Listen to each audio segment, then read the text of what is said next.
Roof ടോപ്പിലുള്ള തന്റെ ചെറിയ കൃഷിയിടത്തിൽ വിത്ത് പാകിക്കൊണ്ടിരിക്കുന്ന മീജോങ്ങിന്റെ അടുത്തേക്ക് ലാൻഡ് ലോഡ് വരുന്നതാണ് ഈ എപ്പിസോഡിന്റെ തുടക്കത്തിൽ കാണിക്കുന്നത്. ഈ തണുപ്പത്ത് നിനക്കെന്താ പുറത്ത് പണി? എന്തോ നടുന്ന തിരക്കിലാണല്ലോ എന്നവർ പറയുമ്പോൾ, സ്പ്രിംഗ് ആകുമ്പോഴേക്കും വിളവെടുക്കാൻ വേണ്ടി പൊട്ടാറ്റോ നടുകയാണ് എന്നവൾ പറയുന്നുണ്ട്. ഓ, ഇത്ര കഷ്ടപ്പെടണോ? മാർക്കറ്റിൽ നിന്ന് വാങ്ങിച്ചാൽ പോരെ എന്നൊക്കെ പറയുമ്പോൾ, എൻ്റെ ഒരു നേരം പോക്കിന് വേണ്ടിയിട്ടത് ചെയ്യുന്നത്. ഇവിടെ വെറുതെ ബോറടിച്ചിരിക്കല്ലേ എന്നവൾ മറുപടി പറയുന്നുണ്ട്. എന്തെങ്കിലും പ്രോബ്ലം ഉണ്ടോ? നിങ്ങളിപ്പോൾ ഈ സമയത്ത് ഇങ്ങോട്ട് വരാനുള്ള കാരണം എന്തായിരുന്നു എന്നവൾ ചോദിക്കുമ്പോൾ, ആ, ഒരു കാര്യമുണ്ട്. നിന്നെ നേരിട്ട് കണ്ട് തന്നെ പറയുന്നതാവും നല്ലത് എന്ന് കരുതിയിട്ടാ വന്നത്. നീ ഇവിടെ വന്നിരിക്ക്, ഞാൻ പറയട്ടെ എന്ന് പറയുകയാണ് അവർ. അങ്ങനെ അവൾ അവരുടെ അടുത്ത് പോയി ഇരിക്കുന്നുണ്ട്. നിനക്ക് 21 വയസ്സുള്ളപ്പോഴല്ലേ നമ്മൾ കണ്ടുമുട്ടിയത്? നിനക്കിപ്പോൾ 30 വയസ്സാവാറായി എന്നവർ പറയുമ്പോൾ, ശരിയാ, 10 വർഷമായി ഞാനിവിടെ നിൽക്കാൻ തുടങ്ങിയിട്ട്. നിങ്ങളിപ്പോൾ വന്നത് റെന്റിന്റെ കാര്യം എന്തെങ്കിലും സംസാരിക്കാനാണോ? നിങ്ങൾ ഇത്രയും കാലമായിട്ട് ഒരു രൂപ പോലും കൂട്ടി വാങ്ങിച്ചിട്ടില്ലല്ലോ. അതിന് ഞാൻ നിങ്ങളോട് എന്നും കടപ്പെട്ടിരിക്കുകയാണ് എന്നൊക്കെ പറയുകയാണ് അവൾ. അതൊന്നുമല്ല ഞാനിപ്പോൾ വന്നതിന്റെ ഉദ്ദേശം. എത്ര ഭംഗിയുള്ള പൂവാണെന്ന് പറഞ്ഞിട്ടും കാര്യമില്ല, 10 ദിവസത്തിൽ കൂടുതൽ അത് നിൽക്കില്ല. അതുകൊണ്ട് ഈ റൂഫ് ടോപ്പിൽ ഇങ്ങനെ ഒതുങ്ങിക്കൂടാതെ പുറത്തേക്കൊക്കെ ഒന്ന് ഇറങ്ങി ആൺകുട്ടികളൊക്കെ ഒന്ന് മീറ്റ് ചെയ്യേ. ജീവിത പങ്കാളിയാക്കാൻ കഴിയുന്ന നല്ലൊരാളെ കണ്ടെത്താൻ നോക്ക്. നിന്റെ ജീവിതത്തിലും അതൊക്കെ എക്സ്പീരിയൻസ് ചെയ്യണ്ടേ എന്നൊക്കെ പറയുമ്പോൾ, ഞാനിപ്പോൾ ഈ ഒരു ലൈഫിൽ ഹാപ്പിയാണ് എന്നവൾ പറയുന്നുണ്ട്. നിനക്കിപ്പോൾ എന്തോ ഒരു കുറവ്? ഇംഗ്ലീഷിന്റെ സ്കില്ലുകൊണ്ട് നീ അധ്വാനിച്ചല്ലേ ജീവിക്കുന്നത്? ഹാങ്കോക്ക് യൂണിവേഴ്സിലൊക്കെ പഠിക്കാന്ന് പറഞ്ഞാൽ അത് ചില്ലറ കാര്യമാണോ? എനിക്കറിയാവുന്ന നല്ലൊരു പയ്യനുണ്ട്, നിനക്ക് അവനൊന്ന് മീറ്റ് ചെയ്തൂടെ എന്നൊക്കെ അവർ ചോദിക്കുമ്പോഴാണ് സിറി ചൂടായിക്കൊണ്ട് അങ്ങോട്ട് വരുന്നത്. ആന്റി, നിങ്ങളോട് ഞാൻ പലതവണ പറഞ്ഞതല്ലേ അവൾ ഒന്നിനും നിർബന്ധിക്കരുതെന്ന് എന്ന് സിറി പറയുമ്പോൾ, ആ ശരി, ഞാൻ പോവുകയാണ്, ഇനിയിപ്പോൾ ഞാൻ പറഞ്ഞിട്ട് എന്തെങ്കിലും പ്രോബ്ലം ആയിന്ന് വേണ്ട എന്ന് പറഞ്ഞ് അവർ അവിടെ നിന്ന് വേഗം പോകുന്നുണ്ട്. ആന്റി പോയതിനു ശേഷം സിറിയും മീജോങ്ങും റൂമിലേക്ക് പോകുന്നുണ്ട്. നീ എന്തിനാ എൻ്റെ ആന്റിയുടെ ഈ വർത്താനൊക്കെ കേൾക്കാൻ നിൽക്കുന്നത്? അവരെന്തെങ്കിലുമൊക്കെ പറയും, നീ അതൊന്നും കാര്യാക്കണ്ടട്ടാ എന്നൊക്കെ പറഞ്ഞ് അവൾ മീജോങ്ങിന്റെ ബെഡിൽ കയറി കിടക്കുന്നുണ്ട്. എന്താണെന്നറിയില്ല, ഇവിടെ അവനെ വന്ന് കിടക്കുമ്പോൾ നല്ലൊരു സുഖമാണ്. ഞാനിവിടെ കംഫർട്ടബിൾ ആയതുകൊണ്ട് തോന്നാവൂലേ ചിലപ്പോൾ. ഈ ബ്ലാങ്കറ്റ് പോലെ കംഫർട്ടബിൾ ആയിട്ടുള്ള ഒരാളെ കണ്ടെത്തണം, എനിക്ക് കല്യാണം കഴിക്കണം എന്നൊക്കെ പറയുമ്പോൾ മീജോങ് ചിരിക്കുന്നുണ്ട്. നിനക്ക് റാമ്യൻ വേണോ? ഞാൻ ഉണ്ടാക്കാൻ പോവുകയാണ് എന്ന് മീജോങ് പറയുമ്പോൾ, ആ വേണം, ഈ തണുപ്പിൽ റാമ്യൻ കഴിക്കാൻ ബെസ്റ്റാണ് എന്നൊക്കെ പറഞ്ഞ്, മീജോങ്ങാ, നമുക്ക് റാമ്യൻ ഷോപ്പ് തുടങ്ങിയാലോ എന്ന് ചോദിക്കുകയാണ് സിറി. ആ ചോദ്യത്തിൽ എന്തോ ഒരു പന്തികേടുണ്ടെന്ന് തോന്നിയ മീജോങ്, എന്താ ഉണ്ടായത്? നീ എന്തിനാ ഇപ്പൊ ഇങ്ങനെയൊക്കെ പറയുന്നത് എന്ന് ചോദിക്കുകയാണ്. ജീവിക്കാൻ വേണ്ടി എനിക്ക് ഇഷ്ടമില്ലാത്ത പ്രോഗ്രാമുകൾ ചെയ്യണം, ഇഷ്ടമില്ലാത്തത് പറയണം, എനിക്ക് മടുത്തു, ഇപ്പൊ എല്ലാം ബോറായിട്ട് തോന്നുകയാണ് എന്നവൾ മറുപടി പറയുമ്പോൾ, നീ വീണ്ടും നിന്റെ അഡോളസൻസിലൂടെ കടന്നു പോയിക്കൊണ്ടിരിക്കുകയാണോ എന്ന് ചോദിച്ച് കളിയാക്കുന്നുണ്ട് മീജോങ്. ഹോസ്പിറ്റലിൽ വെന്റിലേറ്ററിന്റെ സഹായത്തോടെ ICUയിൽ കിടക്കുന്ന യൂനയെയാണ് അടുത്ത സീനിൽ കാണിക്കുന്നത്. 2 മാസമായി ഒരു മാറ്റവുമില്ലാതെ കിടക്കുകയാണ് അവൾ. നഴ്സ് വന്ന് അവളുടെ അമ്മയോട് നിങ്ങൾക്കൊരു വിസിറ്റർ ഉണ്ടെന്ന് പറഞ്ഞ് അവർ പുറത്തു വന്ന് നോക്കുമ്പോൾ അത് ജുങ്ഹ്യുക്ക് ആയിരുന്നു. അവർ പുറത്തിറങ്ങി സംസാരിക്കുമ്പോൾ അവളെ അന്ന് രക്ഷിക്കാൻ കഴിയാത്തതിൽ ജുങ്ഹ്യുക്ക് അമ്മയോട് സോറി പറയുന്നുണ്ട്. നീ എന്തിനാ എപ്പോഴും സോറി പറയുന്നത്? നീ അല്ലല്ലോ അവളുടെ ഈ അവസ്ഥക്കുള്ള കാരണക്കാരന്. നീ ഇവിടേക്ക് വരുന്നത് കാണുമ്പോഴൊക്കെ എൻ്റെ ഉള്ളിലൊരു ടെൻഷനാണ്. കുറ്റവാളിയെ അറസ്റ്റ് ചെയ്തിട്ടുണ്ടാവുമെന്ന് പ്രതീക്ഷിക്കുമ്പോഴൊക്കെ നിന്റെ കണ്ണുകൾ ഇല്ലെന്ന് പറയുന്നത് കാണുമ്പോൾ ഉള്ളിലൊരു പേടി വരും. അവനിപ്പോഴും ഇവിടെയൊക്കെ ഫ്രീ ആയിട്ട് ചുറ്റി കറങ്ങുന്നുണ്ടാവുമല്ലോ. അവൻ വീണ്ടും അവളെ ആക്രമിക്കാനായി വരുമോ എന്നുള്ള പേടിയാണ് എനിക്ക്. വീണ്ടും അങ്ങനെ ഒരു അവസ്ഥ ഉണ്ടാവുന്നതിനെ കുറിച്ച് ആലോചിക്കുമ്പോഴൊക്കെ എനിക്ക് ഹൃദയം നുറുങ്ങുന്ന വേദനയാണ് എന്നൊക്കെ അവർ പറയുമ്പോൾ, നിങ്ങൾ എന്താ ഉദ്ദേശിച്ചതെന്ന് എനിക്ക് മനസ്സിലായി.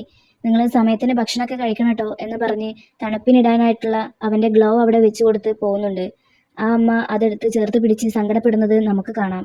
പോലീസ് സ്റ്റേഷനിലെത്തിയ ജുങ്ഹ്യുക്കിനോട് അവന്റെ ജൂനിയർ യൂണയെ ആക്രമിച്ച ആളുടെ കാർ നമ്പർ കിട്ടിയ വിവരം പറയുന്നുണ്ട്. അവൻ ഫോൺ ഓണാക്കി കഴിഞ്ഞാൽ നമുക്ക് ലൊക്കേഷൻ കിട്ടാൻ എളുപ്പമാണ് എന്നും കൂടെ പറയുന്നുണ്ട് അവൻ. പിന്നീട് കാണിക്കുന്നത് സിറിയുടെ ഓഫീസാണ്. ചീഫ് പ്രൊഡ്യൂസർ പാട്ടൊക്കെ പാടി കൂളായി തന്റെ സാധനങ്ങളെല്ലാം പെട്ടിയിലെടുത്ത് വെക്കുകയാണ്. അദ്ദേഹം റിസൈൻ ചെയ്തതറിഞ്ഞ് വന്ന സിറി, എത്ര ആട്ടി പറഞ്ഞയച്ചാലും അട്ടയെ പോലെ ഇവിടെ തന്നെ നിൽക്കുന്നല്ലേ നിങ്ങൾ പറഞ്ഞത്? മകളെ പഠിപ്പിക്കാൻ കാശ് വേണമെന്നൊക്കെ പറഞ്ഞിട്ട് നിങ്ങൾ എന്തിനാ ഇപ്പോൾ ജോലി വേണ്ടെന്ന് വെക്കുന്നത് എന്ന് ചോദിക്കുമ്പോൾ, എൻ്റെ ചുമലിൽ നിന്ന് ആ വലിയ ഭാരം ഇറക്കി വെക്കേണ്ട സമയമായി. എൻ്റെ മോൾക്ക് ഹാങ്കോക്ക് യൂണിവേഴ്സിറ്റിയിൽ അഡ്മിഷൻ കിട്ടി. ഇനി മുതൽ ഞാൻ ഫ്രീ ആണ്.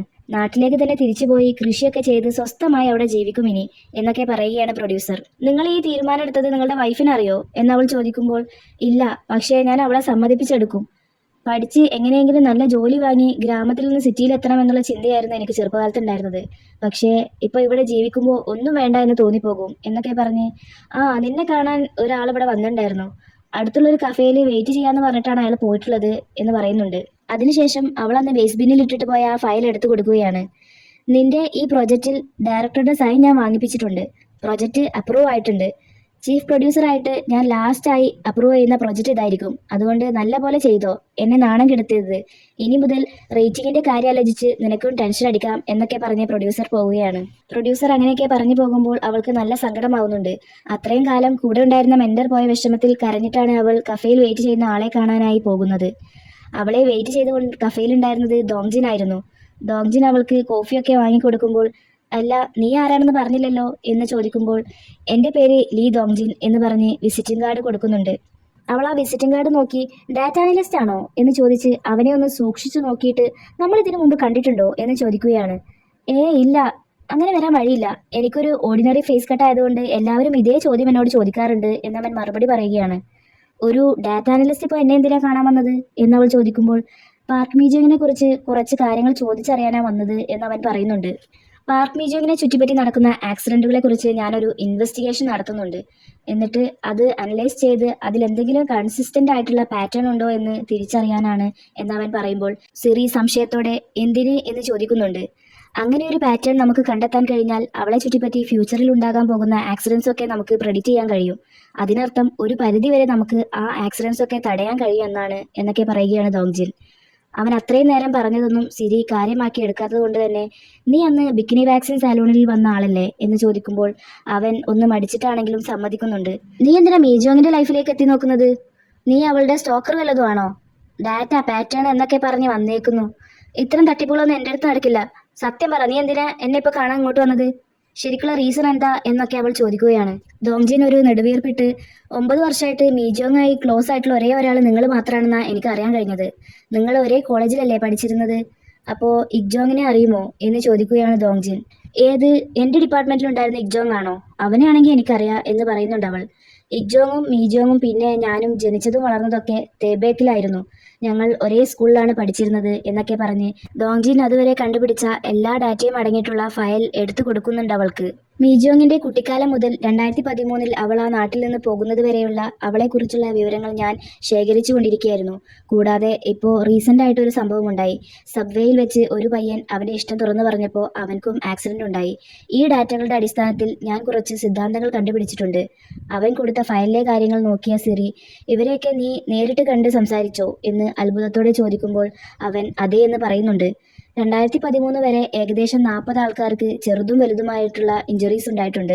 കൂടാതെ അവളുമായി ഡയറക്റ്റ് കണക്ഷനുള്ള 2 പേരുടെ മരണവും നടന്നിട്ടുണ്ടായിരുന്നു. പരിക്കേറ്റവരുടെയും ജീവൻ നഷ്ടപ്പെട്ടവരുടെയും ഇടയിലുള്ള വ്യത്യസ്തമായ പാറ്റേൺ എനിക്ക് കണ്ടെത്താൻ കഴിഞ്ഞു.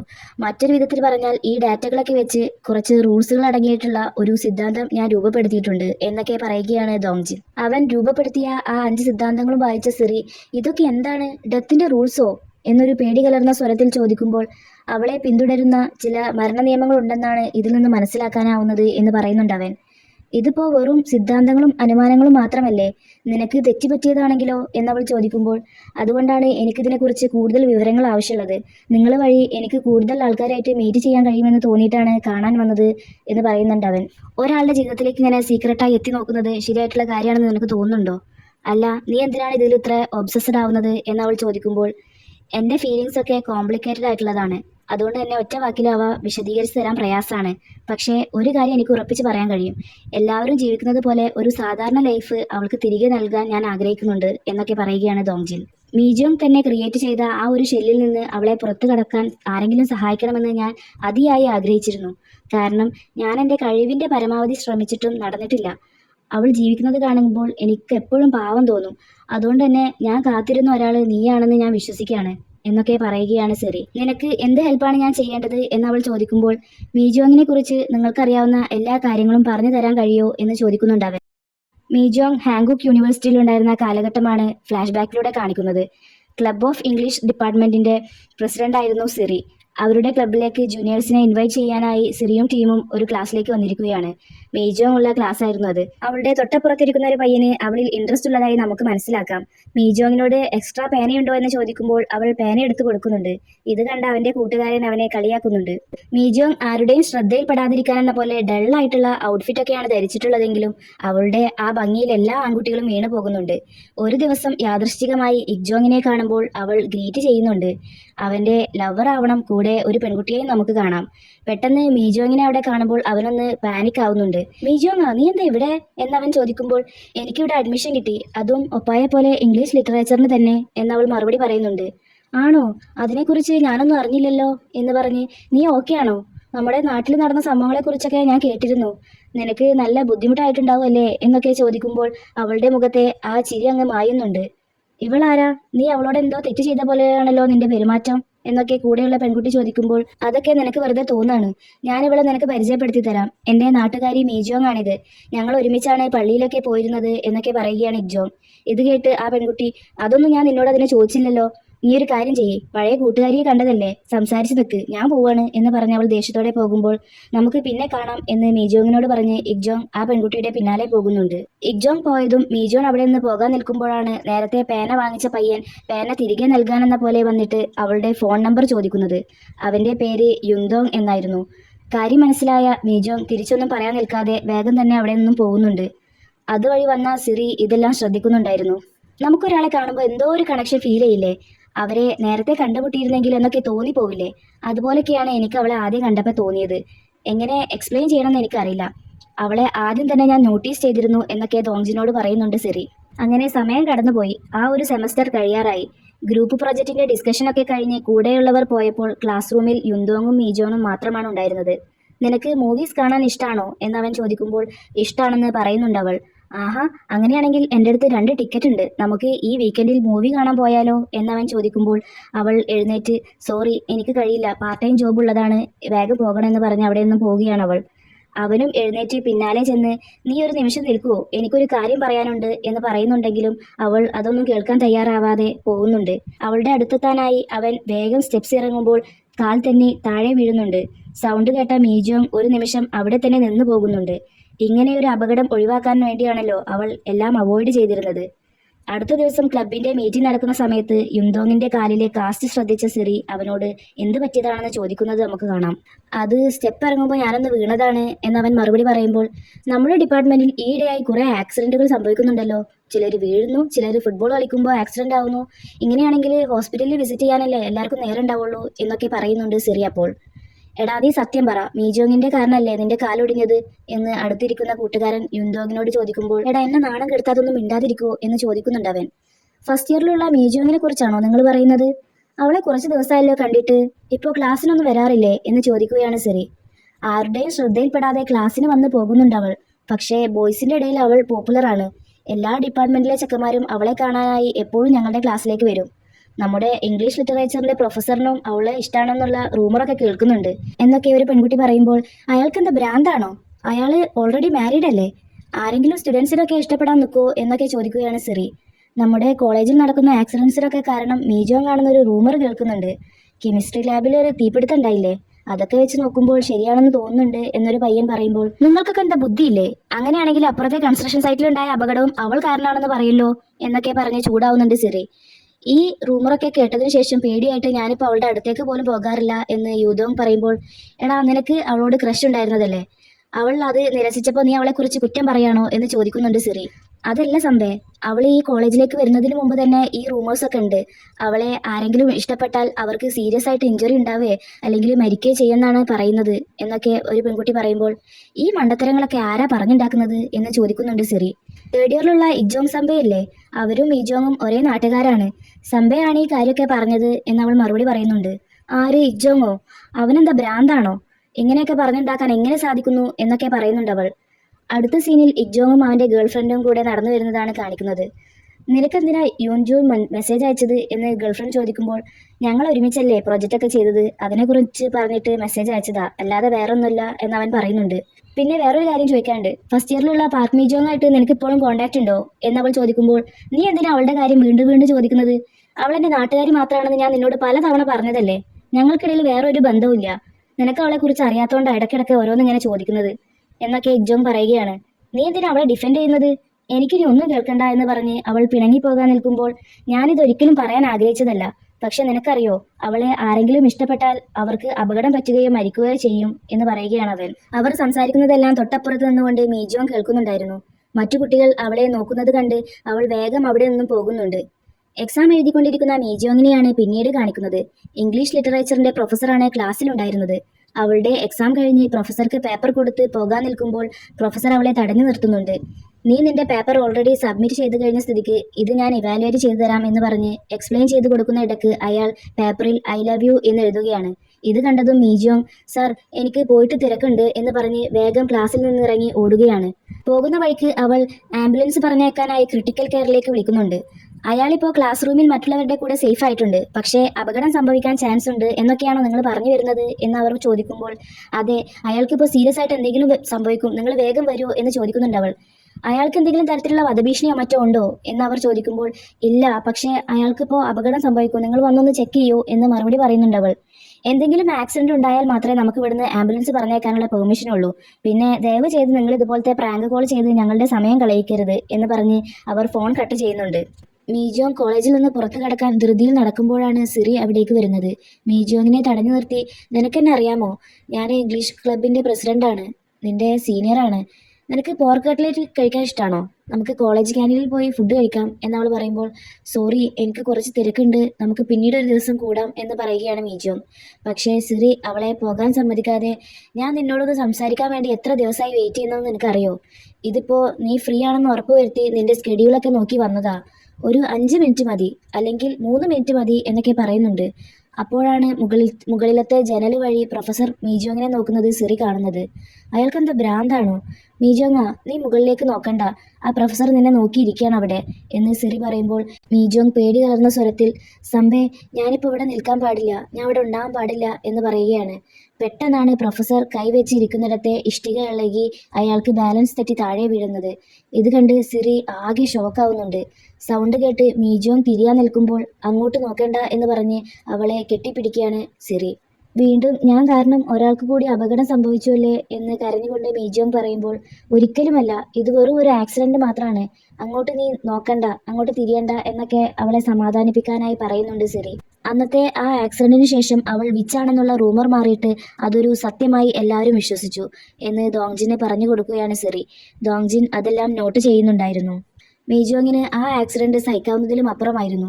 അവൾ യൂണിവേഴ്സിറ്റിയിൽ നിന്നും ഡ്രോപ്പ് ഔട്ട് ചെയ്തു എന്ന് സിറി പറയുമ്പോൾ ദോങ്ജിന്റെ മുഖത്തെ വിഷമം നമുക്ക് മനസ്സിലാക്കാം. മീജോങ് ആരുടെയും ശ്രദ്ധയിൽപ്പെടാതെ ഇടിഞ്ഞു പൊളിയാറായ പുതുക്കി പണിയാൻ പോകുന്ന ഒരു ഏരിയയിലായിരുന്നു താമസിച്ചിരുന്നത്. സിറി അവളുടെ വീട് കണ്ടുപിടിച്ച് അങ്ങോട്ട് വരുന്നുണ്ട്. സിറിയെ അവിടെ കാണുമ്പോൾ മീജോങ് ഒന്ന് അത്ഭുതപ്പെടുന്നുണ്ട്. വീടിന്റെ അകത്തേക്ക് വന്ന സിറി ചുറ്റും നോക്കിയിട്ട് നീ ഒറ്റക്കാണോ ഇവിടെ താമസിക്കുന്നത്, എത്ര കാലമായി ഇവിടെ താമസിക്കാൻ തുടങ്ങിയിട്ട് എന്ന് ചോദിക്കുമ്പോൾ ഞാൻ സോളിലേക്ക് വന്ന സമയത്ത് ഈ ഏരിയ പുതുക്കി പണിയാൻ പോവുകയാണെന്ന് ന്യൂസ് കണ്ടു, അങ്ങനെയാണ് ഇവിടേക്ക് താമസം മാറ്റിയത് എന്ന് മീജോങ് പറയുന്നുണ്ട്. ഡെമോളിഷ് ചെയ്യാൻ പോവാണെന്ന് കണ്ടിട്ട് തന്നെ വന്നതാണോ, എന്തിന്, ഇവിടെ കാണുമ്പോൾ തന്നെ ആകെ പേടിയാവുന്നുണ്ട്, നിനക്ക് പേടിയൊന്നുമില്ലേ എന്നവൾ ചോദിക്കുമ്പോൾ എനിക്ക് പേടിയില്ലാഞ്ഞിട്ടല്ല, അടുത്തൊന്നും ആരുമില്ലാത്തത് കൊണ്ട് ഞാനിവിടെ കംഫർട്ടബിൾ ആണ് എന്ന് പറയുന്നുണ്ട് മീജോങ്. നിങ്ങൾ എപ്പോഴാണ് ഇവിടുന്ന് പോകുന്നത്, നേരം വൈകിയാൽ ഈ സ്ഥലത്ത് നിന്ന് പോകാൻ പ്രയാസാവും എന്ന് മീജോങ് പറയുമ്പോൾ ഞാൻ പെട്ടെന്ന് തന്നെ പോയേക്കാം, പക്ഷേ നീ എന്തിനാ സ്കൂൾ ക്വിറ്റ് ചെയ്തത് എന്നവൾ ചോദിക്കുകയാണ്. ആളുകൾ എന്നെക്കുറിച്ച് എന്തൊക്കെയാ പറയുന്നതെന്ന് നിങ്ങൾക്കറിയില്ലേ എന്നവൾ തിരിച്ചു ചോദിക്കുമ്പോൾ ഞാനതൊന്നും മൈൻഡ് ചെയ്യാറില്ല, അതിൻ്റെ പേരിൽ നീ ഇങ്ങനെ ഒന്നും ചെയ്യാതെ വെറുതെ ഇരിക്കുന്നതാണ് എനിക്ക് ഏറ്റവും ഓടായിട്ട് തോന്നിയിട്ടുള്ളത്. ഒരിക്കൽ പോലും ക്ലാസ് മിസ്സാക്കാത്ത നല്ല സ്മാർട്ടായിട്ടുള്ള കഠിനാധ്വാനിയായ സ്റ്റുഡൻ്റ് ആയിരുന്നല്ലോ നീ, എന്നിട്ട് പെട്ടെന്ന് അങ്ങനെ കോളേജ് ഡ്രോപ്പ് ഔട്ട് ആക്കാൻ കഴിയുമോ നിനക്ക്? എന്തായാലും നീ ഇത് പെട്ടെന്ന് എടുത്ത തീരുമാനമാവാൻ ചാൻസ് ഇല്ല, നീ നിൻ്റെ ഫാമിലിയായിട്ട് സംസാരിച്ചിരുന്നോ എന്നൊക്കെ ചോദിക്കുകയാണ് സിറി. എനിക്ക് ആരുമില്ല, എൻ്റെ പാരൻസൊക്കെ മരിച്ചുപോയി, എൻ്റെ ജീവിതം കാണുമ്പോൾ നിങ്ങൾക്ക് ചിലപ്പം സഹതാപം തോന്നിയേക്കാം, പക്ഷേ എന്നെ നിങ്ങൾ മൈൻഡ് ചെയ്യേണ്ട ആവശ്യമില്ല, അങ്ങനെ ചെയ്യുന്നത് എൻ്റെ പ്രൈഡിനെ ഇൻസൾട്ട് ചെയ്യുന്നതിന് തുല്യമാണ് എന്നൊക്കെ മീജോങ് പറയുമ്പോൾ ആരോടെങ്കിലും സഹതാപം തോന്നുന്ന അവസാന വ്യക്തി ചിലപ്പോൾ ഞാനാവും, ഞാൻ ആരെയും പിറ്റിയൊന്നും ചെയ്യാറില്ല, എനിക്ക് നിന്റെ കാര്യത്തിൽ വിഷമമാണ് തോന്നിയിട്ടുള്ളത്, അത് എന്തുകൊണ്ടാണെന്ന് എനിക്കറിയില്ല, നിനക്കെപ്പോഴെങ്കിലും ഇങ്ങനത്തെ എക്സ്പീരിയൻസ് ഉണ്ടായിട്ടുണ്ടോ എന്നൊക്കെ ചോദിക്കുകയാണ് സിറി. നീ എന്നെ പരിചയപ്പെട്ട് കുറച്ചല്ലേ ആയിട്ടുള്ളൂ, പക്ഷേ വളരെ പെട്ടെന്ന് തന്നെ എന്നോടെല്ലാം തുറന്നു പറഞ്ഞില്ലേ, നമ്മൾ കുറേ കാലമായി പരിചയമുള്ള ആൾക്കാരെ പോലെ ഇല്ലേ എന്ന് സിറി പറയുമ്പോൾ എനിക്കതിനെക്കുറിച്ചൊന്നും അറിയില്ല, കാരണം ഞാനിതൊന്നും എക്സ്പീരിയൻസ് ചെയ്തിട്ടില്ല ഇതുവരെ, ആരോടും കൂട്ടുകൂടിയിട്ട് പോലുമില്ല എന്നവൾ പറയുന്നുണ്ട്. ലവ് അറ്റ് ഫസ്റ്റ് സൈറ്റ് എന്നൊക്കെ കേട്ടിട്ടില്ലേ, അത് റൊമാൻറ്റിക് റിലേഷൻഷിപ്പിന് മാത്രം ബാധകമായിട്ടുള്ള കാര്യമാണെന്ന് ഞാൻ വിശ്വസിക്കുന്നില്ല, നിന്നെ കണ്ടപ്പോൾ എനിക്ക് അങ്ങനെ ഒരു ഫീലിംഗ് ആണ് ഉണ്ടായിട്ടുള്ളത് എന്ന് സിറി പറയുമ്പോൾ എന്നെ കാണാൻ വരുന്നത് നിങ്ങൾ നിർത്തുന്നതായിരിക്കും നല്ലത് എന്ന് പറയുന്നുണ്ട് മീജോങ്. ഞാൻ ഇവിടുന്ന് ശരിക്കും പോവുകയാണ്, നീ ബേജാറാവണ്ട എന്ന് പറഞ്ഞ് ഒരു പേപ്പറിൽ എന്തോ എഴുതി വെച്ച് എഴുന്നേറ്റ് പോകുന്നുണ്ട് സിറി. മീജോങ് തല താഴ്ത്തി ഇരിക്കുന്നുണ്ടെന്നല്ലാതെ അവളെ യാത്രയാക്കാനൊന്നും പോയിട്ടില്ല. അവൾ പോയതും മീജോങ് ആ പേപ്പറിലേക്ക് നോക്കുമ്പോൾ അവളുടെ പേരും ഫോൺ നമ്പറുമാണ് അതിൽ എഴുതിയിട്ടുള്ളത്. പോകുന്ന വഴിക്ക് മീജോങ്ങിന്റെ കോൾ എക്സ്പെക്ട് ചെയ്തിട്ടെന്നതുപോലെ സിറി ഇടയ്ക്കിടയ്ക്ക് ഫോണിലേക്കും പിന്നെ തിരിഞ്ഞു നോക്കുന്നുണ്ടായിരുന്നു. പക്ഷേ മീജോങ് വിളിച്ചില്ല. മാസങ്ങൾ കടന്നുപോയി. അങ്ങനെ നല്ലൊരു മഴയുള്ള ദിവസം രാത്രി സിറി കോളേജിലിരുന്ന് അവളുടെ വർക്ക് കംപ്ലീറ്റ് ആക്കുന്ന സമയത്താണ് ഒരു കോൾ വരുന്നത്. മീജോങ് ആയിരുന്നു വിളിച്ചിരുന്നത്. സിറി മീജോങ്ങിനെ കാണാൻ അവളുടെ വീട്ടിലേക്ക് പോയിരിക്കുകയാണ്. ഈ നേരത്ത് വിളിച്ച് ബുദ്ധിമുട്ടിച്ചതിൽ എന്നോട് ക്ഷമിക്കണം. എനിക്ക് വേറെ ആരെയും വിളിക്കാനില്ലാത്തത് കൊണ്ടാണ് എന്നൊക്കെ അവൾ പറയുമ്പോൾ, നീ എന്തിനാ ഇതിലൊക്കെ ഇങ്ങനെ സോറി പറയുന്നത് എന്ന് ചോദിച്ച് വീടിൻ്റെ അകത്തേക്ക് കിടക്കുന്നുണ്ട് സിറി. വീട്ടിൽ ആരോ കയറിയിട്ട് ആകെ അലങ്കോലമാക്കിയിട്ടുള്ളത് കണ്ട് പേടിച്ചിട്ടാണ് മീജോങ് സിറിയെ വിളിച്ചിട്ടുണ്ടായിരുന്നത്. വീടിൻ്റെ അവസ്ഥ കണ്ട സിറി, നീ ഇത് പോലീസിൽ ഇൻഫോം ചെയ്തോ എന്ന് ചോദിക്കുമ്പോൾ, ഇല്ല, ഇവിടുന്ന് ഒന്നും മിസ്സായിട്ടൊന്നുമില്ലല്ലോ, അതുകൊണ്ട് ഞാൻ വിളിച്ചിട്ടില്ല എന്ന് പറയുകയാണ് മീജോങ്. നീ എന്തിനാണ് ഈ ചേരിയിൽ താമസിക്കുന്നത്? അതും നീ ഒരു സ്ത്രീ മാത്രമല്ലേ ഈ ചുറ്റുവട്ടത്തുള്ളൂ. എന്താ സംഭവിക്കാന്ന് പോലും നമുക്ക് ആർക്കും പറയാൻ പറ്റില്ല എന്നൊക്കെ പറഞ്ഞ് സിറി ചൂടാവുമ്പോൾ, ഒറ്റയ്ക്ക് താമസിക്കാൻ പറ്റിയ ഒരു സ്ഥലം ഇത് മാത്രമേ എൻ്റെ മുമ്പിൽ ഉണ്ടായിരുന്നുള്ളൂ. എനിക്ക് വേറൊരു വഴിയില്ലാത്തത് കൊണ്ടാണ് എന്നൊക്കെ പറയുകയാണ് മീജോങ്. ഇത് കേട്ട് സിറി ഇമോഷണലായി മീജിയോങ്ങിനോട്, ഇന്ന് മുതൽ ഞാൻ നിന്റെ ചേച്ചിയാണ്, എന്നെ ഇനി ഉണ്ണി എന്ന് വിളിച്ചാൽ മതി എന്ന് പറഞ്ഞ് അവളെ കെട്ടിപ്പിടിക്കുന്നുണ്ട്. അങ്ങനെ സിറി അവളെയും കൊണ്ട് ആ രാത്രിക്ക് രാത്രി തന്നെ അവിടെ നിന്നും പോവുകയാണ്. പിന്നീട് സിറിയുടെ ആൻറ്റിയുടെ ബിൽഡിങ്ങിലുള്ള റൂഫ് ടോപ്പിലെ റൂം നോക്കാൻ വന്നിരിക്കുന്ന മീജിയോങ്ങിനെയും സിറിയെയുമാണ് കാണിക്കുന്നത്. സിറി അകവും പുറവും എല്ലാം കൃത്യമായി പരിശോധിച്ചതിനു ശേഷം മീജോങ് അവിടെ സേഫ് ആവുമെന്ന് ഉറപ്പുവരുത്തിയതിനു ശേഷം ആൻറ്റിക്ക് പണം നൽകുന്നുണ്ട്. അങ്ങനെയാണ് മീജോങ് ആ റൂഫ് ടോപ്പിൽ സ്ഥിരതാമസമാക്കുന്നത്. ആൻറ്റിയും സിറിയും തമ്മിൽ നല്ല ക്ലോസ് ആയിട്ടുള്ള റിലേഷൻ കണ്ടിട്ട് അവർ തമ്മിൽ എന്ത് ബന്ധമാണുള്ളതെന്ന് മീജോങ് ചോദിക്കുമ്പോൾ, അവരെൻ്റെ അങ്കിളിൻ്റെ ഭാര്യയായിരുന്നു, ഡിവോഴ്സ് ആയപ്പോൾ അലിമണിയായി കിട്ടിയതാണ് ഈ ബിൽഡിംഗ് അവർക്ക് എന്നൊക്കെ പറയുകയാണ് സിറി. അപ്പോൾ നിങ്ങൾ തമ്മിൽ ഒരു റിലേഷനും ഇപ്പോൾ ഇല്ലല്ലേ എന്ന് മീജോങ് ചോദിക്കുമ്പോൾ, ലീഗലി നോക്കുകയാണെങ്കിൽ ഇപ്പോൾ റിലേഷനൊന്നുമില്ല. അവർ ഡിവോഴ്സ് ആയെന്ന് വെച്ച് ആൻറ്റി ഇല്ലാതായി മാറില്ലല്ലോ. നീ പേടിക്കണ്ട, അവരൊരു നല്ല സ്ത്രീയാണ്. ഈ വീട്ടിൽ നീ എന്തായാലും സേഫ് ആയിരിക്കും എന്നൊക്കെ പറയുന്നുണ്ട് സിറി. എനിക്ക് ഈ ചെയ്തു തന്ന ഉപകാരത്തിന് വളരെയധികം നന്ദിയുണ്ട് ഉണ്ണി എന്നവൾ പറയുന്നത് നമുക്ക് കാണാം. കുറേ കാലത്തിന് ശേഷം മീജോങ്ങിന്റെ മുഖത്തെ ചിരി കണ്ടത് ഇപ്പോഴാണ്. അടുത്ത സീനിൽ ഹാങ്കോക്ക് യൂണിവേഴ്സിറ്റിയിലേക്ക് വന്നിട്ടുള്ള സിറിയെയും ഡോങ്ജിനെയുമാണ് കാണിക്കുന്നത്. അന്ന് ആ ആക്സിഡന്റ് സംഭവിക്കുമ്പോൾ പ്രൊഫസർ ഇരുന്നിടത്ത് നിന്ന് മീജോങ് നിന്നിടത്തേക്ക് എത്ര ദൂരമുണ്ടായിരുന്നു എന്നത് അളക്കുകയാണ് ഡോങ്ജിൻ. അതിനുശേഷം അവിടെ നിന്ന് പോകുമ്പോൾ, നീ എന്തിനാ ദൂരമൊക്കെ അളന്നിരുന്നത് എന്ന് സിറി ചോദിക്കുമ്പോൾ, പ്രൊഫസറിന്റെ കേസിലും ആ 5 നിയമങ്ങൾ തെറ്റിച്ചിട്ടുണ്ടായിരുന്നോ എന്ന് നോക്കിയതാണെന്ന് പറയുന്നുണ്ടവൻ. മീജോങ് ഉണ്ടായിരുന്ന ഏരിയയിൽ തന്നെയായിരുന്നു പ്രൊഫസർ ഉണ്ടായിരുന്നത്. ആ ആക്സിഡന്റ് സംഭവിക്കുമ്പോൾ അവർ രണ്ടുപേരും 10 മീറ്ററിനുള്ളിൽ തന്നെയാണ് നിന്നിരുന്നത്. രണ്ടുപേരും സംസാരിച്ചിട്ടുമുണ്ടായിരുന്നു. അവർക്ക് രണ്ടുപേർക്കും പരസ്പരം പേരുകളും അറിയാം. പക്ഷേ എന്നാലും പ്രൊഫസർ മീജോങ്ങിനോട് ശരിക്കും ഇഷ്ടം തുറന്നു പറഞ്ഞിട്ടുണ്ടാവോ എന്ന് സിറി ചോദിക്കുമ്പോൾ, എന്തായാലും പറഞ്ഞിട്ടുണ്ടാവണം എന്ന് പറയുന്നുണ്ട് ദോങ്ജിൻ. അപ്പോഴാണ് സിറി വിളിച്ചിട്ടുണ്ടായിരുന്ന അവളുടെ സീനിയർ അവിടേക്ക് വരുന്നത്. കോളേജിൽ പഠിക്കുന്ന സമയത്ത് നിങ്ങൾക്ക് ആക്സിഡന്റ് സംഭവിച്ചിട്ടുണ്ടായിരുന്നില്ലേ എന്ന് സിറി അവരോട് ചോദിക്കുമ്പോൾ, അയ്യോ അതെന്നെ ഓർമ്മിപ്പിക്കല്ലേ, ബൈക്ക് ആക്സിഡന്റ് സംഭവിച്ചിട്ട് എൻ്റെ വാരിയലുകളൊക്കെ പൊട്ടിയിട്ട് എത്ര കാലം ഞാൻ കിടപ്പിലായെന്ന് പറയാൻ കൂടി കഴിയില്ല എന്ന് പറയുകയാണ് അവൻ. ഇത് കേട്ട് ദോങ്ജിൻ, ശരിക്കും എന്താ ഉണ്ടായതെന്ന് നിങ്ങൾക്ക് എന്നോടൊന്ന് എക്സ്പ്ലെയിൻ ചെയ്ത് തരാൻ കഴിയുമോ എന്ന് ചോദിക്കുകയാണ്. ഞാൻ എൻ്റെ ബൈക്കിൽ പോകുമ്പോഴാണ് മീജോ നടന്നു പോകുന്നത് കണ്ടത്. ഞാൻ അവളുടെ അരികെ ബൈക്ക് നിർത്തി അവൾക്ക് പോകേണ്ട സ്ഥലത്ത് കൊണ്ടാക്കി കൊടുക്കാം, കയറിക്കോളാൻ പറഞ്ഞു എന്നവൻ പറയുമ്പോൾ, എന്നിട്ട് അവൾ നിങ്ങളുടെ ബൈക്കിൽ കയറിയോ എന്ന് ദോങ്ജിൻ ചോദിക്കുന്നുണ്ട്. ഇല്ല, ഞാൻ എത്ര പറഞ്ഞിട്ടും അവൾ സമ്മതിച്ചില്ല. അപ്പോൾ ഞാൻ അവൾ പോകുന്നതിനൊപ്പം എൻ്റെ ബൈക്കുമായി അവളെ മാച്ച് ചെയ്ത് കോളേജ് വരെ വന്നു എന്നവൻ മറുപടി പറയുമ്പോൾ, നിങ്ങൾ അങ്ങനെ കോളേജ് വരെ എത്താൻ എത്ര സമയമെടുത്തെന്ന് അറിയോ എന്ന് ചോദിക്കുകയാണ് ദോങ്ജിൻ. ഏകദേശം 10 മിനിറ്റ് എടുത്ത് കാണും എന്നവൻ മറുപടി പറയുന്നുണ്ട്. ദോങ്ജിൻ 10 മിനിറ്റിന്റെ കാര്യം പ്രത്യേകം നോട്ട് ചെയ്യുന്നത് നമുക്ക് കാണാം. സംബേക്കും മീജോങ്ങിനോട് ഫീലിങ്സ് ഉണ്ടായിരുന്നല്ലേ എന്ന് സിറി ചോദിക്കുമ്പോൾ ചിരിച്ചുകൊണ്ട്, എനിക്കിപ്പോൾ അതൊക്കെ ആലോചിക്കുമ്പോൾ നാണം തോന്നും. ആർക്കും ഒരു ഇൻട്രസ്റ്റ് ഒക്കെ തോന്നുന്ന തരത്തിലുള്ള ഒരു ഓറ അവൾക്കുണ്ടായിരുന്നല്ലോ എന്നവൻ മറുപടി പറയുന്നുണ്ട്. അങ്ങനെയാണെങ്കിൽ നിങ്ങളുടെ ഇഷ്ടം അവളോട് എക്സ്പ്രസ് ചെയ്തിരുന്നോ എന്ന് ദോങ്ജിൻ ചോദിക്കുമ്പോൾ, എനിക്കെല്ലാം സ്ട്രെയിറ്റ് ആയിട്ട് ചോദിക്കുന്നതാണ് ഇഷ്ടം. യെസ് ആണെങ്കിലും നോ ആണെങ്കിലും അതുകൊണ്ട് കിട്ടിയ സമാധാനാവും. അതുകൊണ്ട് തന്നെ അന്ന് അവളെ കണ്ടപ്പോൾ, മിജോങ് എനിക്ക് നിന്നെ ഇഷ്ടമാണ്, നമുക്ക് ഡേറ്റ് ചെയ്താലോ എന്ന് ഞാൻ ചോദിച്ചിരുന്നു. പിന്നീട് ഹോസ്പിറ്റലിൽ കിടക്കുമ്പോഴാണ് ഞാൻ ആലോചിച്ചത്, അവളോട് എൻ്റെ പേര് പോലും പറഞ്ഞിട്ടില്ല എന്ന്. ഞാൻ നിന്നോട് ബെറ്റ് വെക്കാം, അവൾക്ക് ഇപ്പോഴും എൻ്റെ പേര് അറിയുന്നുണ്ടാവില്ല എന്നൊക്കെ പറയുകയാണ് അവൻ. ദോങ്ജിന്റെ സിദ്ധാന്തത്തിലെ 3ാമത്തെ റൂൾ ഒഴികെ ബാക്കിയെല്ലാം സംബേ ചെയ്തിട്ടുണ്ടായിരുന്നു. അതായത് 3ാമത്തെ സിദ്ധാന്തം, അവൾക്ക് നിങ്ങളുടെ പേര് അറിയാമെങ്കിൽ അത് ഡേഞ്ചർ ആണ് എന്ന റൂൾ. അതുകൊണ്ട് മാത്രമാവും ആ സംബേ ജീവനോടെ ഇന്ന് അവരുടെ മുമ്പിൽ ഇരിക്കുന്നത്. അടുത്തതായി അവർ കാണാൻ പോയിട്ടുള്ളത് യുന്തോങ്ങിനെയാണ്. അവന്റെ കാലൊടിഞ്ഞിട്ടുള്ള സ്ഥലം ഡോങ്ജിന് കാണിച്ചു കൊടുക്കുകയാണ് അവൻ. ഇവിടെ വെച്ചാണ് കാല് തെറ്റി ഞാൻ താഴേക്ക് വീണത്. ഇന്നലെ കഴിഞ്ഞതുപോലെ ഇപ്പോഴും എനിക്കത് ഓർമ്മയുണ്ട്. 10 ആഴ്ചയാണ് കാലിൽ കാസ്റ്റിട്ട് ഞാൻ നടന്നത് എന്നൊക്കെ യുന്തോങ് പറയുമ്പോൾ, നീ എത്ര നേരം അവളുടെ കൂടെ സ്പെൻഡ് ചെയ്തിരുന്നു എന്ന് ചോദിക്കുകയാണ് ഡോങ്ജിൻ. ഞങ്ങൾ പ്രൊജക്റ്റിന്റെ ടീം മീറ്റിംഗ് കഴിഞ്ഞ് ബാക്കി എല്ലാവരും പോയതിനു ശേഷം 5 മിനിറ്റോളം ഞാനും അവളും ഒരുമിച്ചുണ്ടായിരുന്നു. അല്ലെങ്കിൽ 10 മിനിറ്റ് ആവും, കറക്റ്റായിട്ട് ഓർമ്മയില്ല എന്നവൻ പറയുമ്പോൾ, 5 ആണോ 10 ആണോ ഏതെങ്കിലും ഒന്ന് ഉറപ്പിച്ച് പറ എന്ന് പറയുകയാണ് സിറി. സംഭേ 10 വർഷങ്ങൾക്ക് മുമ്പ് നടന്ന കാര്യമില്ലേ, ഞാനിപ്പോൾ അതൊക്കെ ഇങ്ങനെ കറക്റ്റ് ടൈം പറയുന്നത്, എനിക്ക് ഓർമ്മയില്ല. ക്ലാസ് റൂമിൽ നിന്ന് സ്റ്റെയർ കേസ് വരെ പിന്നാലെ വന്നതും കൂടെ കൂട്ടുമ്പോൾ 10 മിനിറ്റ് ഉണ്ടാവും എന്ന് പറയുന്നുണ്ടവൻ. ഡോങ്ജിൻ അതെല്ലാം നോട്ട് ചെയ്യുന്നുണ്ട്. പിന്നീട് അവരവിടെ നിന്ന് പോകാനായി കാറിൽ കയറിയതിനു ശേഷം ഇപ്പോൾ നമ്മൾ കേട്ട 2 ആക്സിഡന്റിനെയും തമ്മിലുള്ള ഡിഫറൻസ് എന്താണ് എന്ന് ചോദിക്കുകയാണ് സിറി. ഒരാളുടെ കേസിൽ പേരറിയില്ല എന്നായിരുന്നു, മറ്റാളുടെ കേസിൽ ഡയറക്റ്റായിട്ടൊരു കൺഫെഷൻ നടത്തിയിട്ടില്ല, അതാണ് വ്യത്യാസം എന്ന് മറുപടി പറയുന്നുണ്ട് ഡോങ്ജിൻ. ഇവരുടെയൊക്കെ വ്യക്തമല്ലാത്ത ഓർമ്മകളെ ആശ്രയിച്ച് നമുക്ക് അവളെ ഫ്രീ ആക്കാനുള്ള വഴി കണ്ടെത്താനാവോ എന്ന് സിറി ചോദിക്കുമ്പോൾ, ഇനി എൻ്റെ മുമ്പിൽ ഒറ്റ വഴി മാത്രമേ ഉള്ളൂ എന്ന് പറയുകയാണ് ഡോങ്ജിൻ. അതെന്താണ്, ആ ഒരു വഴി ഏതാണ് എന്ന് ആകാംക്ഷയോടെ സിറി ചോദിക്കുമ്പോൾ, ഞാൻ തന്നെ ഈ റൂൾസൊക്കെ ടെസ്റ്റ് ചെയ്യണം എന്ന് പറയുകയാണ് അവൻ. നിന്റെ സിദ്ധാന്തങ്ങളൊക്കെ ശരിയാണെങ്കിൽ നീയും നിന്റെ ജീവനും അപകടത്തിൽ പെടില്ലേ എന്ന് സിറി പറയുമ്പോൾ, എന്നാലും എനിക്കത് ഞാൻ തന്നെ ക്ലാരിഫൈ ചെയ്യണം എന്നുണ്ട് എന്ന് പറയുകയാണ് അവൻ. നിനക്ക് മീജോങ്ങിനെ ഇഷ്ടമാണോ എന്നവൾ ചോദിക്കുമ്പോൾ അവൻ അതെ എന്ന് തലയാട്ടിക്കൊണ്ട്, ആദ്യമൊക്കെ മീജോങ്ങിനെ കുറിച്ച് ചിന്തിക്കുമ്പോഴൊക്കെ എനിക്ക് നല്ല സന്തോഷമാവുമായിരുന്നു.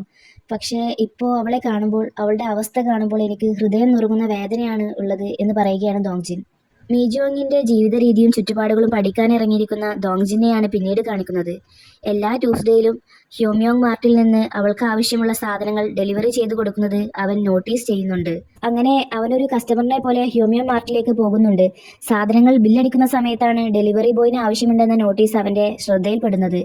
അവിടുത്തെ ഓണർ അവനോട്, നിന്നെ ഇവിടെ ഒന്നും മുമ്പ് കണ്ടിട്ടില്ലല്ലോ, $30 മുകളിലേക്ക് സാധനങ്ങൾ വാങ്ങിക്കുകയാണെങ്കിൽ ഡെലിവറി ഫ്രീ ആണ് എന്നൊക്കെ പറയുമ്പോൾ, ഡെലിവറി ബോയിനെ ആവശ്യമുണ്ട് എന്ന നോട്ടീസിലേക്ക് നോക്കി, നിങ്ങൾക്കിപ്പോഴും എംപ്ലോയിനെ ആവശ്യമുണ്ടോ എന്ന് ചോദിക്കുന്നുണ്ടവൻ. അവൻ CV കാണിച്ചു കൊടുക്കുമ്പോൾ അവരത് നോക്കിയിട്ട്, ഒരു ഡെലിവറി ബോയ് ആവാൻ ഇത്രയും ക്വാളിഫിക്കേഷൻ്റെ ആവശ്യമൊന്നുമില്ലല്ലോ, ഫാമിലിയിൽ എന്തെങ്കിലും പ്രോബ്ലം ഉണ്ടായിട്ടായിരിക്കും ഇങ്ങനെ ഒരു ജോലിക്ക് വന്നത് എന്നൊക്കെ അവർ പരസ്പരം പറയുന്നുണ്ട്. എനിക്ക് ഡ്രൈവിംഗ് ലൈസൻസ് ഒക്കെ ഉണ്ട്, ഞാൻ നന്നായി ബൈക്ക് ഓടിക്കും എന്ന് ഡോങ്ജിൻ അവരോട് പറയുമ്പോൾ, അതല്ല മോനെ, ഞാനിത് എടുത്തു കളയാൻ മറന്നതാണ്, ഇപ്പോൾ ബിസിനസ്സൊക്കെ സ്ലോ ആണ്, ഡെലിവറി ബോയിനെ ഹയർ ചെയ്യാൻ മാത്രം ഇപ്പോൾ നമുക്ക് കഴിയില്ല എന്ന് പറയുകയാണ് അവർ. അങ്ങനെയാണെങ്കിൽ ചൊവ്വാഴ്ചകളിൽ മാത്രം ഞാനിവിടെ പണിയെടുത്തോളാം, എനിക്ക് എൻ്റേതായ ഒരു റീസൺ ഉണ്ട്, അതുകൊണ്ടാണ് പറയുന്നത്, അതും നിങ്ങൾക്ക് ബുദ്ധിമുട്ടാവോ എന്ന് ചോദിക്കുകയാണ് ഡോങ്ജിൻ. അവസാനം അവർ സമ്മതിക്കുന്നുണ്ട്. അടുത്ത സീനിൽ മീജോങ്ങിന്റെ വീട്ടിലേക്കുള്ള സാധനങ്ങളൊക്കെ പാക്ക് ചെയ്ത് ബൈക്കിൽ കെട്ടിവെച്ച് സെറ്റാക്കിയിട്ട് പോവാനുള്ള പുറപ്പാടിൽ നിൽക്കുന്ന ഡോങ്ജിനെയാണ് കാണിക്കുന്നത്. സാധനങ്ങളൊക്കെയായി അവൾ താമസിക്കുന്ന ബിൽഡിങ്ങിലേക്ക് കയറുന്ന ഡോങ്ജിൻ മനസ്സിൽ പറയുന്നത്, കുറെ കാലം എടുത്തിട്ടാണെങ്കിലും അവസാനം ഞാൻ നിന്നിലേക്ക് തന്നെ എത്തിയിരിക്കുന്നു എന്നതായിരുന്നു. അങ്ങനെ അവളുടെ റൂമിന്റെ അടുത്തെത്തി, ഞാനിവിടെ 10 മിനിറ്റിൽ കൂടുതൽ നിൽക്കാൻ പാടില്ല എന്ന് മനസ്സിൽ പറഞ്ഞ് വാച്ചിലെ ടൈമർ ഓണാക്കി കോളിംഗ് ബെൽ അടിക്കുന്നുണ്ട്.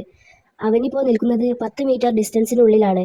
അകത്തു നിന്ന് മീജോങ് ആരാണ് എന്ന് ചോദിക്കുമ്പോൾ, സാധനങ്ങൾ ഓർഡർ ചെയ്തിരുന്നില്ലേ, അത് കൊണ്ടുവന്നിട്ടുണ്ട് എന്ന് പറയുകയാണ് ഡോങ്ജിൻ. ഓക്കെ, നിങ്ങൾ സാധനം അവിടെ വെച്ചിട്ട് പോയിക്കോളൂ എന്നവൾ പറയുമ്പോൾ, അത് പറ്റില്ല, നിങ്ങൾ എല്ലാ സാധനവും ഉണ്ടോയെന്ന് ഉറപ്പ് വരുത്തിയിട്ട് സൈൻ ചെയ്തിട്ടാ പോകാൻ പറ്റുള്ളൂ ഞങ്ങൾക്ക് എന്ന് പറയുകയാണ് അവൻ. അങ്ങനെ മീജോങ് റൂമിൽ നിന്ന് ഇറങ്ങി വന്ന് ഗേറ്റ് തുറക്കുന്നുണ്ട്. ഇവിടെ വെച്ചിട്ടാണ് ഈ ഒരു എപ്പിസോഡ് അവസാനിക്കുന്നത്.